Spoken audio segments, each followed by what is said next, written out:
Bonjour. On attend Annette. Elle arrive. Bonjour aussi à la télé. À ceux qui regardent à la maison. Ça va, vous allez bien? Il fait beau aujourd'hui, c'est extraordinaire. L'été indien se prolonge. Ça, c'est beau. Et on est content de commencer une nouvelle saison avec le Seigneur et tous ensemble. C'est pour ça qu'on a remis aussi le roller devant, le roll-up, nouvelle saison. Tous les ans, c'est une nouvelle saison, mais c'est vrai que c'est une nouvelle saison. Ok? C'est une saison qui devrait nous enthousiasmer. Oui.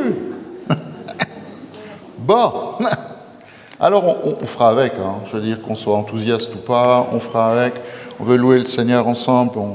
On veut aussi entrer dans ce temps où le Seigneur nous invite à nous décharger sur lui de tous nos fardeaux parce qu'il veut prendre soin de nous. C'est important. Si vous avez un fardeau ce matin, déposez-le. Le Seigneur veut prendre soin de ça. Amen. Allez, on y va. On chante « Seigneur, nous arrivons des quatre coins de l'horizon. Nous voilà chez toi. » Et je vous invite à vous lever pour chanter.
Je me suis dit ce matin, alors normalement on aurait dû lire le psaume 127, « Si l'Éternel bâtit la maison, ceux qui construisent, construisent en vain ». Je me suis dit c'est bien pour commencer cette nouvelle saison de nous rappeler qui est notre Dieu. Qui est notre Dieu? L'Éternel est mon berger, dit le psaume 23, et on va le chanter tout à l'heure. L'Éternel est mon berger, je ne manquerai de... Alors je recommence. L'Éternel est mon berger, je ne manquerai de... Rien. Il me fait reposer dans de verts pâturages. Il me dirige près des eaux paisibles. Il restaure mon âme. Il me conduit dans les sentiers de la justice à cause de son nom. Et quand je marche dans la vallée de l'ombre de la mort, je ne crains aucun mal, car tu es avec moi. Ton bâton, ta houlette me rassure. Tu dresses une table en face de mes adversaires, tu oins d'huile ma tête et ma coupe déborde. Ma coupe déborde. Oui, le bonheur et la grâce m'accompagneront tous les jours de ma vie, non seulement tous les jours de cette semaine, mais tous les jours de ma vie, et j'habiterai dans la maison de l'Éternel jusqu'à la fin. Amen. Il y a un lien fort entre confesser que l'Éternel est mon berger et de lui remettre tout le poids de nos fardeaux. Puisqu'il veut prendre soin de nous, il restaure notre âme, il nous conduit, il nous donne du repos. Et c'est vrai que confesser que la grâce, le bonheur et la grâce nous accompagneront tous les jours, ça nous positionne en lui. Amen. D'habitude, on chante Yahvé à la fin, on ne va pas le chanter à la fin, on va le chanter maintenant.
soleil vienne éclairer maintenant de ta présence, vienne éclairer nos vies maintenant. Et nous nous positionnons pour toi, en toi, sur toi. Et nous confessons ce que nous venons de chanter, ce que nous venons d'entendre de ta parole, que tu es notre berger, que tu prends soin de nous, que tu es notre berger, que tu t'occupes de nous, que tu es notre berger et que jour après jour, dans les hauts et dans les bas de notre vie, tu es celui qui est un secours, un abri, une forteresse, un abri sûr et solide, nous dit la parole. Et nous voulons le dire aussi au début de cette année scolaire, on veut le dire ensemble, que tu es notre berger et que nous sommes heureux de pouvoir compter parmi tes brebis que tu veux conduire, non pas dans des lieux arides ou dans le désert, mais dans des verts pâturages. Et on te dit merci parce que c'est toi qui nous conduis, c'est toi qui marches devant nous et c'est toi qui nous entoure par devant et par derrière. Comme le dit le psaume 139, c'est toi qui te tiens à nos côtés, qui est celui qui pose sa main sur nos vies. Et nous voulons bénir ton nom pour ça. Nous voulons bénir ton nom. Merci Seigneur. Merci parce que nous pouvons nous incliner devant toi, proclamer ta majesté.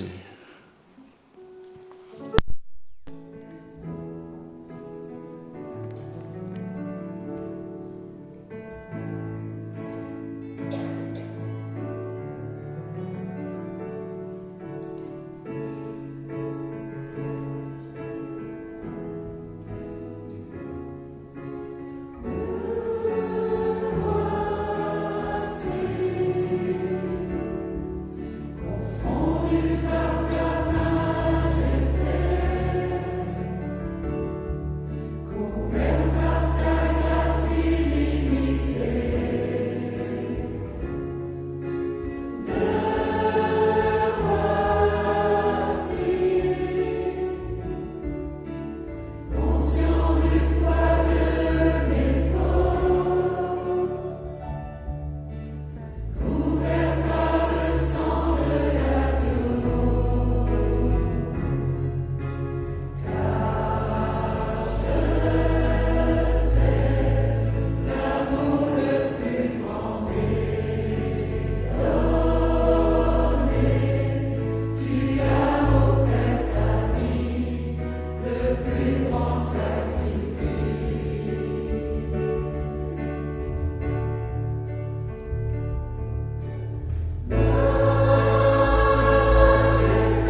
tendre vos mains, non pas vers en haut, mais vers en bas, vers lui. Comme si vous vouliez lui remettre, votre vie. Plier le genou, dans le banc c'est compliqué, on ne va pas le faire, mais intérieurement plier le genou devant sa majesté. Et proclamer qu'il est notre Dieu, qu'il est un bon berger,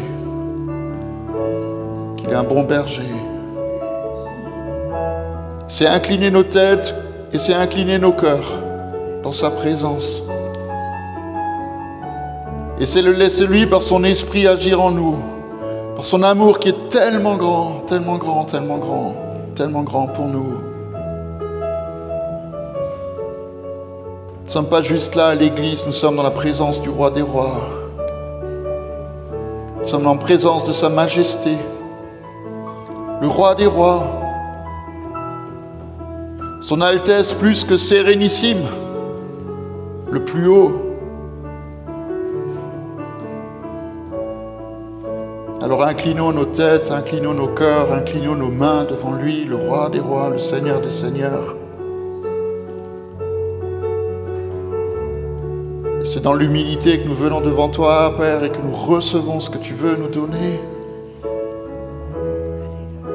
Merci de nous faire goûter à ta présence maintenant. Merci parce que tu déverses ton amour dans nos cœurs par ton esprit et que tu veux le répandre en nous, autour de nous, dans nos maisons, dans nos villages. Cet amour qui s'est donné lui-même, qui s'est offert et qui continue de s'offrir à chacun d'entre nous. Majesté,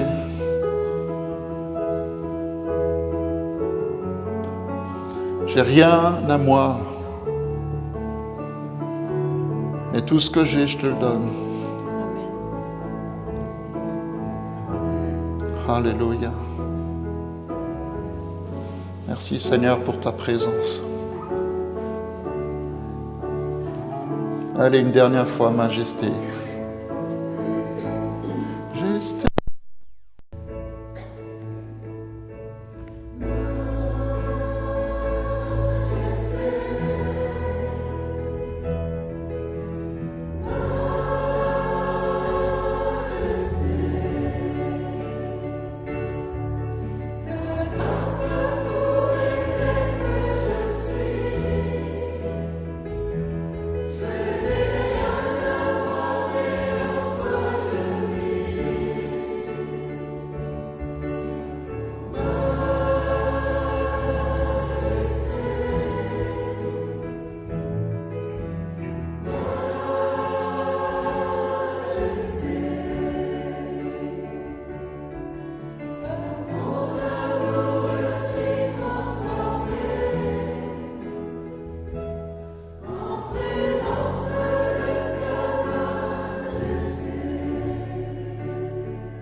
Amen. Est-ce que vous sentez la présence du Seigneur? C'est une question, vous n'êtes pas obligé de répondre ou de dire si vous ne sentez rien, vous ne sentez rien, mais moi je crois qu'il est là, au milieu de nous.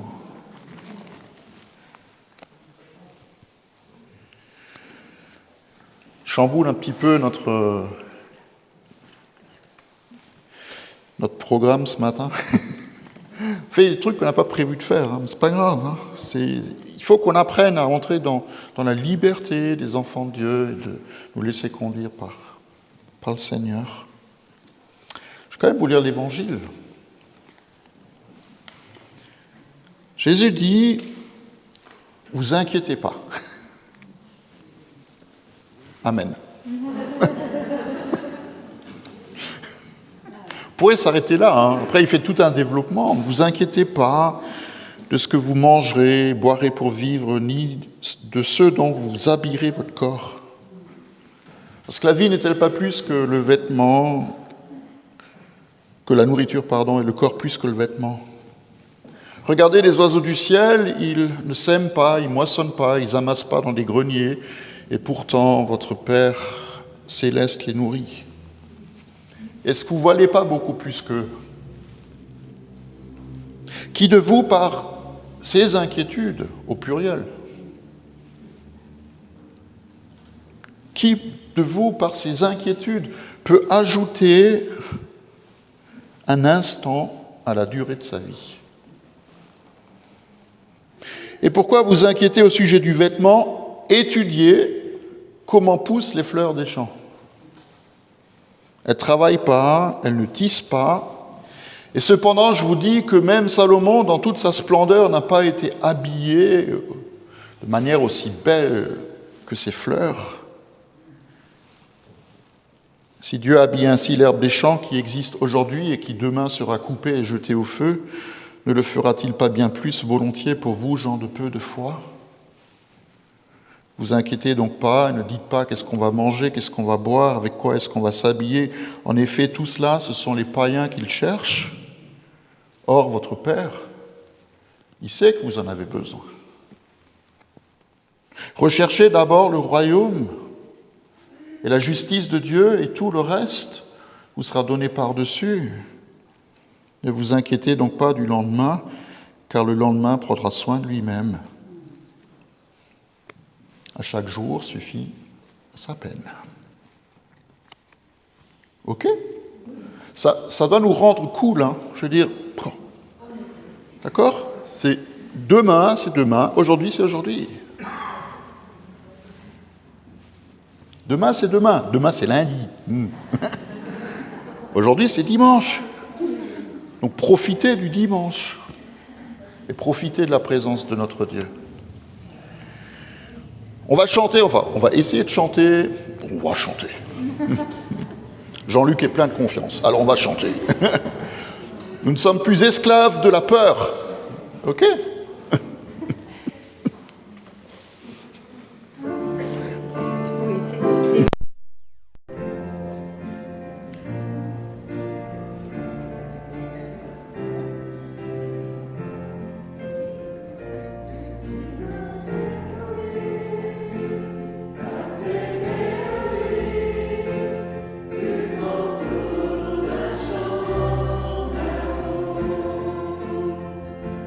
Chant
c'est une parole qui est quand même forte de dire qu'on n'est plus esclave de la peur. Et souvent, je me dis, c'est parfois plus vite dit que vécu, mais quand même, on l'affirme, on n'est plus esclave de la peur. On ne doit pas s'inquiéter, dit Jésus. Je vais en parler encore un tout petit peu tout de suite. Autrefois, on appelait ce culte, le premier culte après la vraie rentrée, le culte de rentrée. C'est un nom un peu bizarre, quoi, je veux dire, parce qu'en fait, on ne sort jamais. On ne sort jamais de la présence de Dieu et on ne rentre jamais dans la présence de Dieu, puisque le Seigneur est toujours avec nous, il est autour de nous. Premier jour, je suis allé à l'école, j'ai pleuré, parce qu'on ne voulait pas de moi. Le deuxième jour, j'ai pleuré parce que je ne voulais plus y aller. C'est vrai. Puis quand je suis rentré, ma maman m'a demandé comment était ta journée, qu'est-ce que tu as appris. Je lui ai répondu, j'ai pas assez appris, il faut que j'y retourne demain. Donc j'ai une bonne nouvelle pour nous ce matin, c'est que nous allons passer toute notre vie à apprendre. Passons toute notre vie à apprendre. Ou pas. J'aime bien dire les deux. On passe notre vie à apprendre ou pas. Mais pas forcément dans le sens d'augmenter notre connaissance, apprendre des choses, mais pour bien vivre. J'aime bien ce que Paul écrit à son ami Timothée, qui est devenu son collaborateur. Il dit « Depuis ton enfance, tu connais les saintes écritures qui peuvent te rendre sage en vue du salut par la foi en Jésus. Toute l'écriture est inspirée de Dieu et utile pour enseigner, pour convaincre, pour corriger, pour instruire dans ce qui est juste, afin que l'homme de Dieu soit formé et équipé pour toute œuvre bonne. » J'aime cette parole. La parole, elle nous enseigne, elle nous convainc, elle nous corrige quand c'est parfois nécessaire, elle nous instruit dans tous les domaines. Et jusqu'à la fin de notre vie, elle va continuer à nous instruire, à nous corriger, à nous apprendre des choses. Et j'ai même envie de rajouter, même dans l'au-delà, nous continuerons encore à apprendre et à découvrir tout ce que nous n'avons pas compris sur la terre. Il y a plein de choses qu'on ne comprend pas. Vous êtes d'accord ? Il y a plein de choses que nous ne comprenons pas et que nous allons comprendre un jour. Et c'est bon qu'il en soit ainsi. C'est bon d'écouter la parole de Dieu. Vous savez, les disciples de Jésus, ils ont aussi dû apprendre. Parfois, ils ont demandé à Jésus de le faire. « Seigneur, apprends-nous à prier. » C'est ce qu'ils ont demandé. Parfois, ils sont venus à Jésus parce que ce qu'ils avaient demandé ne fonctionnait pas, ce qu'ils voulaient faire, ça ne marchait pas, et Jésus a dû leur apprendre, il a dû leur donner une leçon. Parfois, ils sont venus avec des demandes complètement farfelues, et Jésus, à mon avis, ça l'a fait rigoler, pas possible, quoi, parce que ils étaient un peu à côté de leur pompe. Et Jésus a dû les remettre à leur place. C'est ça la correction, hein. C'est pas dans le sens je te tape dessus avec un bâton sur les doigts, comme autrefois on se prenait des coups de règle sur les doigts. Ça existait. Hein. Mais correction, on corrige les choses quand elles vont un peu de travers. Parfois, c'est arrivé quand Jésus racontait des histoires et que les disciples n'y comprenaient pas. Alors ils venaient et ils disaient « Seigneur, mais explique-nous, aide-nous à comprendre ». Jésus, il leur expliquait, Jésus, il leur donnait de comprendre les choses qui parfois étaient un peu compliquées. Et c'est à nous aussi d'apprendre. Tenez, ne pas se faire de soucis, ne pas s'inquiéter. Il faut apprendre à ne pas s'inquiéter. Et c'est difficile à entendre de ne pas se faire de soucis quand on a des soucis. Vous êtes d'accord ? Ça me rappelle cette histoire de cet homme d'affaires qui était fatigué après une longue journée de travail au bureau, et puis il passe le long de la plage et il voit Roger en train de pêcher. Il était couché sur le sable, avec la canne à pêche plantée dans le sable, et puis lui, il se dorait au soleil. Et puis l'homme d'affaires, il lui dit, au lieu de rester couché là, tu ferais mieux de travailler. Bon, il est à la retraite maintenant, mais quand même. Et Roger, il dit, mais pourquoi faire ? Pour attraper plus de poissons. Et pourquoi faire ? Mais pour que tu puisses le vendre et gagner de l'argent. Mais pourquoi faire ? Mais pour acheter des filets. D'accord ? et attraper encore plus de poissons. Et pourquoi faire? Mais alors tu pourras acheter un bateau et attraper encore plus de poissons et vendre encore plus de poissons. Mais pourquoi faire? Mais alors tu pourras engager des gens qui vont faire le travail à ta place. Mais pourquoi faire? Mais comme ça, tu pourras arrêter de travailler et te coucher sur la plage et te dorer au soleil. Et Roger, il répond, mais qu'est-ce que je suis en train de faire? Comprenez? Alors, ce n'est pas l'éloge de la paresse, hein? Ce n'est pas l'éloge de la paresse.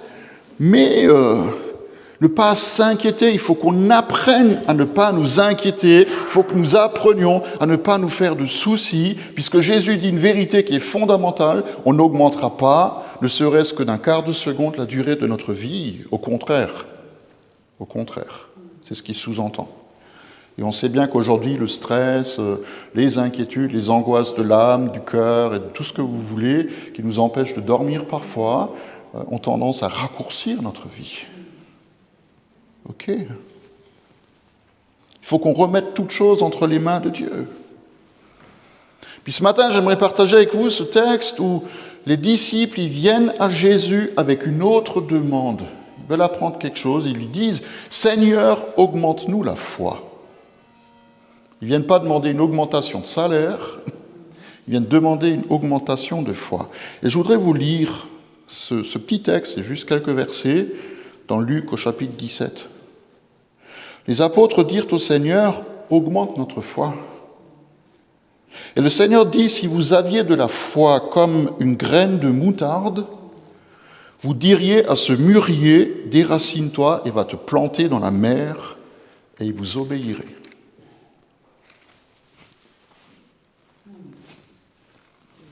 Wow. Vous diriez à ce mûrier, déracine-toi, va te planter dans la mer. Alors viens augmenter notre foi.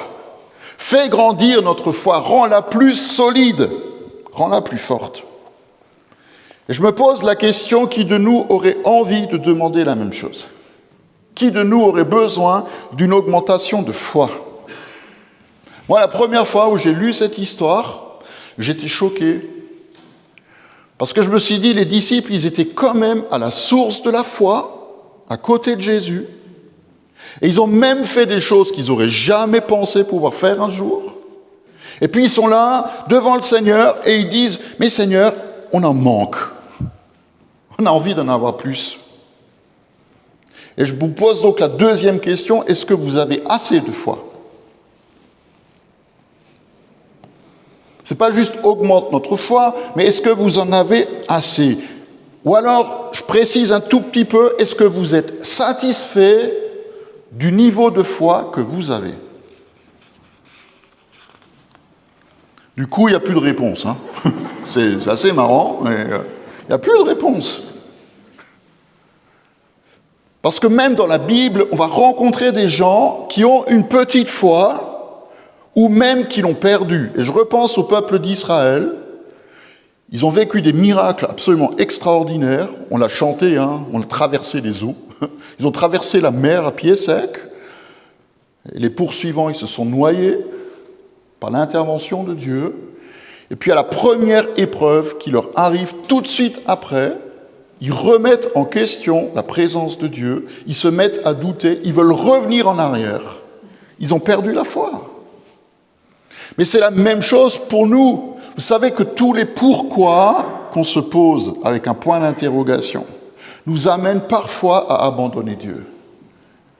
Ou alors à nous emmener sur un terrain qui est un peu glissant. Le doute, les incompréhensions, les déceptions, les épreuves nous emmènent sur ce chemin où on s'éloigne de la présence de Dieu. Et alors il y a des gens qui disent « Mais croire en Dieu, je l'ai souvent entendu, ça ne sert à rien. J'ai essayé, ça ne marche pas. J'ai essayé, ça ne marche pas. La prière, j'ai essayé, ça ne fonctionne pas. » Ou alors on peut avoir la même réaction que ce père qui vient devant Jésus. Les disciples, ils n'ont rien pu faire pour lui. Il vient voir Jésus. Jésus lui pose cette question.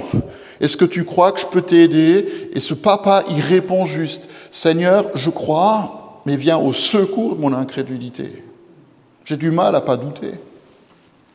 J'ai du mal à croire en toi. Comprenez, la question est de savoir ce que c'est que la foi. La question, c'est vraiment de savoir ce que c'est, à quoi est-ce que nous pensons quand je parle ou quand la Bible nous parle de foi. Quand on dit « je crois », qu'est-ce qu'on entend par là ? Je crois. Autrefois, quand les témoins de Jéhovah, ça arrive encore, venaient sonner à la porte, les gens disaient souvent « ça ne m'intéresse pas, je n'ai pas besoin de ça, nous aussi on croit en Dieu ».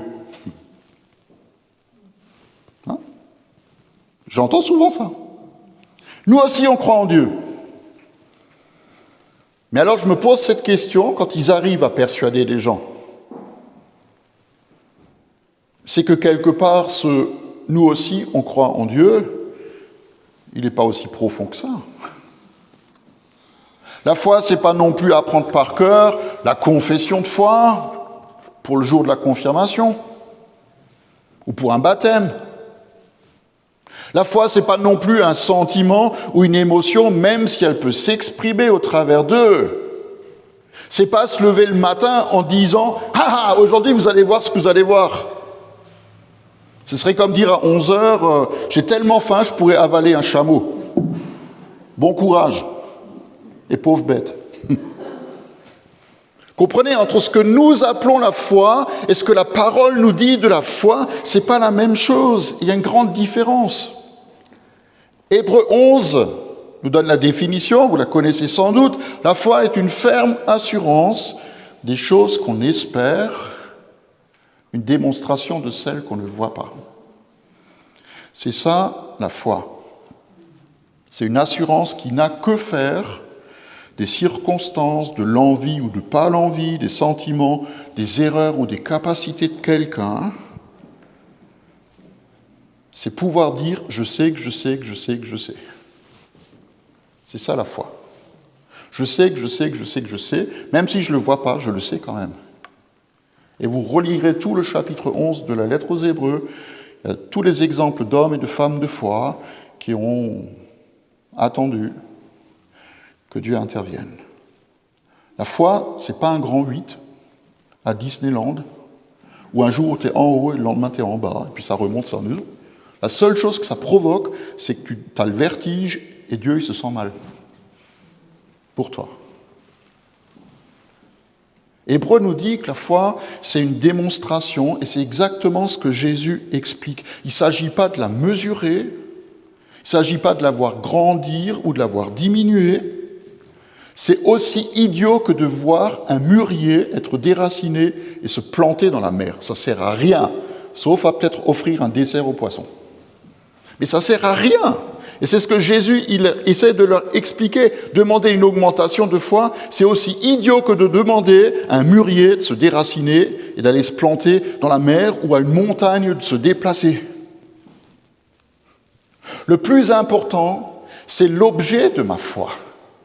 Le plus important, c'est de savoir en qui je crois. Et le plus important encore, c'est de pouvoir la mettre en pratique. C'est une démonstration des choses que j'espère. Si je prends une chaise, c'est une chaise. Si je prends une chaise pour m'asseoir dessus, je n'ai pas besoin d'une grande ou d'une petite foi. Je m'assieds ou pas. Comprenez ? Ma foi, elle n'a pas besoin d'être grande ou d'être petite. Je m'assieds ou pas. Que je tremble en m'asseyant. Est-ce qu'elle va tenir ? Oula, elle a craqué. Ou si je m'assois avec assurance, c'est le fait de m'asseoir qui démontre ma foi. C'est le fait de m'asseoir qui démontre ma foi. Et ce qui est étonnant, c'est de comprendre pourquoi les disciples, ils viennent voir Jésus avec cette demande « augmente notre foi ». Il faut lire ce qui est avant. Avant, Jésus leur fait un discours. Il leur dit « Vous savez, les amis, ça c'est pas écrit, mais je vous le dis, C'est inévitable qu'il y ait des problèmes. C'est inévitable qu'il y ait des scandales. Mais malheur à celui qui en est responsable. Il vaudrait mieux pour lui qu'on lui attache une meule de moulin à son cou et qu'on le jette dans la mer. Plutôt qu'il fasse trébucher ou qu'il fasse tomber un seul de ses petits. Et il continue et dit, faites attention à vous-même. Si ton frère t'a fait quelque chose, pardonne-lui. S'il a péché contre toi 7 fois, dans une journée, même un dimanche, 7 fois tu lui pardonneras. Et s'il revient vers toi en te disant, même 70 fois, j'ai eu tort, ou je me suis trompé, ou je te demande pardon, tu lui pardonneras.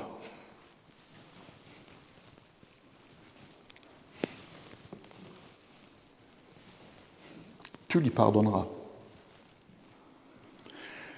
Vous savez quoi? Les disciples, ils ont commencé à douter de leur capacité à obéir à ce que Jésus leur demandait. Pardonnez plus que de raison. Parce que si quelqu'un vous fait du mal, combien de fois vous lui pardonnez? Enfin, je me le dis aussi à moi. Combien de fois je lui pardonne? Une fois, ça va, mais alors 2 fois, Oh! Une fois, ça passe, Mais 3 fois, 4 fois, 5 fois, 6 fois, 7 fois, dans une journée. Le gars, il te fait des crasses 7 fois, et 7 fois, tu dois lui pardonner, s'il te demande pardon. C'est trop dur, Et en même temps, ils sont là, ils disent « Waouh, mais si on fait ça, si on refuse de pardonner, on va se retrouver avec la meule de moulin autour du cou, on va être jeté en enfer. » On n'a pas envie de ça. Quelque part, ils ont senti que vivre la foi, ce n'est pas une théorie, mais c'est écouter Dieu, c'est mettre en pratique ce qu'il dit. Et j'arrive très bien à m'imaginer la tête des disciples, comment est-ce qu'on peut pardonner à son frère, à sa sœur, à son ami, à son ennemi, tout le temps. On peut douter d'y arriver. C'est trop demandé, c'est impossible. Et en même temps, cet avertissement de Jésus, ils le prennent très au sérieux. Et ils lui disent, Seigneur, augmente notre foi. Augmente-nous, on n'y arrive pas. Augmente la foi. Et moi, j'aime la réponse de Jésus. Le texte dit, si vous avez la foi, alors c'est mal traduit dans nos Bibles, il y a marqué, si vous aviez la foi, parce que ça sous-entend qu'on ne l'a pas. Le texte en grec, il dit, si vous avez la foi comme une graine de moutarde, vous diriez au mûrier de se déraciner. La foi comme un grain de moutarde, c'est déjà la foi.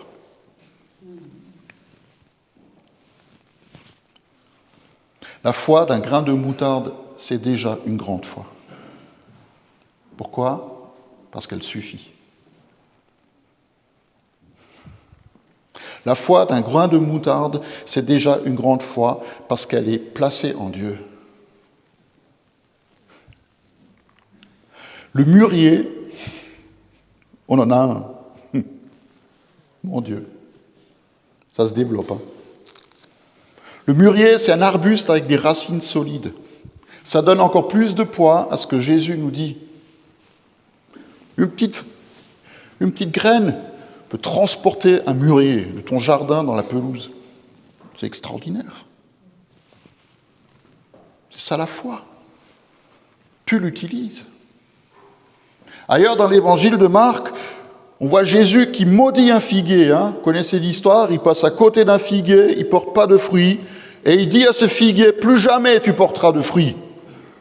C'est juste un acte prophétique, je n'ai pas le temps de l'expliquer, mais c'est un acte prophétique, c'est un acte d'autorité de Jésus, et le lendemain, les disciples, ils passent à côté du figuier, et ils voient, il est tout sec. « Ouah, Seigneur, t'as vu, le figuier que t'as maudit, il est tout desséché. Il est tout sec. » Et Jésus leur répond, une réponse que moi je trouve aussi extraordinaire. il leur dit, ayez la foi de Dieu. Ayez ma foi. Mettez en pratique ce que vous avez. Mettez en pratique cette foi que vous avez, pas seulement en lui, mais celle qui vient de lui. Parce qu'elle vous rend capable, elle nous rend capable de faire de grandes choses qui vont au-delà de tout ce qu'on peut penser, imaginer. Moi, j'aime quand Jésus dit « tout est possible pour celui qui croit ». J'aime quand il le dit. Et je crois que Jésus, il nous donne la réponse qu'il nous faut. Si nous avons la foi en sachant en qui nous croyons, nous n'avons pas besoin qu'elle soit grande ou petite. Nous avons tout ce dont nous avons besoin. La seule chose qu'il nous demande, c'est de l'utiliser, c'est de la mettre en pratique, c'est de la vivre, c'est de venir devant le Seigneur et lui dire « Ok, je sais que ce que tu dis, c'est la vérité. » Amen. Alors ça ne veut pas dire forcément s'asseoir et rien faire. Hein.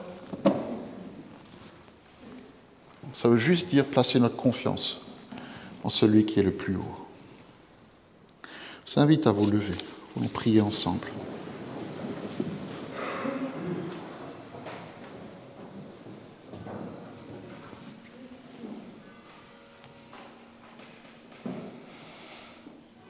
On est peut-être dans la tentation de te demander, Seigneur, d'augmenter notre foi. On n'est pas dans cet état d'esprit ce matin. En tout cas, j'espère qu'on a compris ce que tu veux nous dire. Que la foi, c'est juste mettre en pratique ce que nous avons reçu de toi. Qu'elle soit grande, qu'elle soit petite, c'est juste la vivre. C'est juste vivre en ayant cette confiance en toi que tu es à la barre du bateau. Que c'est toi qui tiens à nos vies. Que c'est toi qui tiens à nos vies. Et que c'est toi qui as pour nos vies de bons projets que tu veux voir accomplir.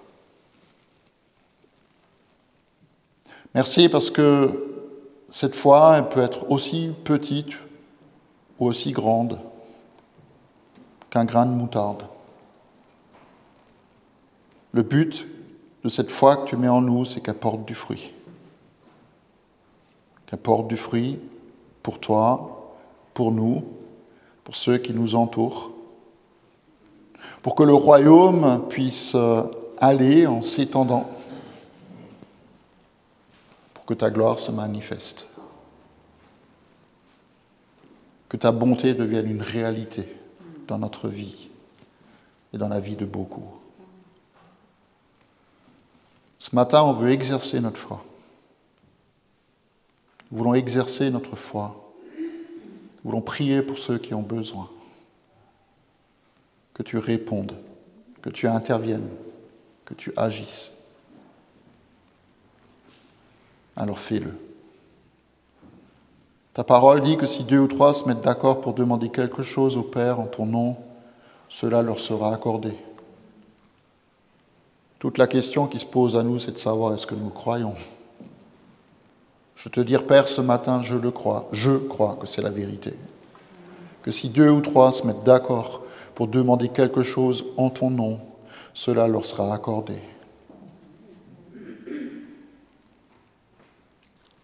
Alors, viens au milieu de nous. Viens au milieu de nous et interviens. Interviens dans nos vies. Interviens dans la vie de nos bien-aimés. Nous voulons déposer devant toi tout ce qui pèse, toutes les inquiétudes, tous les soucis, tous les fardeaux, tous les problèmes, toutes les maladies. Tout ce qui nous pèse, tout ce que nous soupesons, tout ce que nous portons. Nous le mettons devant toi. Nous le mettons à tes pieds. Nous le clouons à la croix. Et nous te demandons, Seigneur, étends ta main. Prends, déchire, détruis. Fais-nous oublier. Laissons le passé derrière nous. Arrêtons de nous inquiéter. Faisons preuve de foi. Croyons que ta parole est la vérité. Croyons que ce que tu nous dis maintenant, à cet instant, c'est la vérité. Croyons que ce que tu nous dis, ça va arriver. Croyons que ce que nous espérons, c'est quelque chose qui nous est assuré. Merci de pouvoir vivre avec toi jour après jour, dans les hauts et les bas, dans les hauts et dans les bas, avec la foi. Parce que la foi nous aide à traverser la mer, à sortir du trou dans lequel on est tombé parfois, à recevoir de toi la réponse à nos questions. Merci Père, parce qu'au nom de Jésus, nous nous adressons à toi et nous te prions. Nous invoquons ton nom. Nous prions que tu étendes ta main sur chacune d'entre nous, maintenant, au moment où ensemble nous disons notre Père qui es aux cieux, que ton nom soit sanctifié, que ton règne vienne, que ta volonté soit faite sur la terre comme au ciel.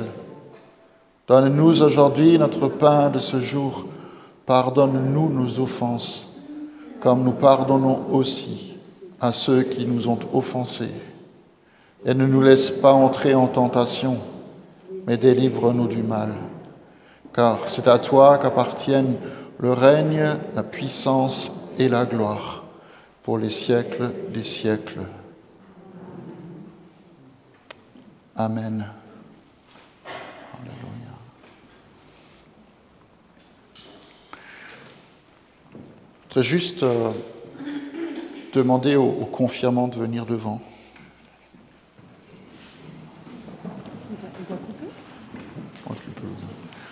Je dis au revoir à ceux qui regarderont le culte. Voilà.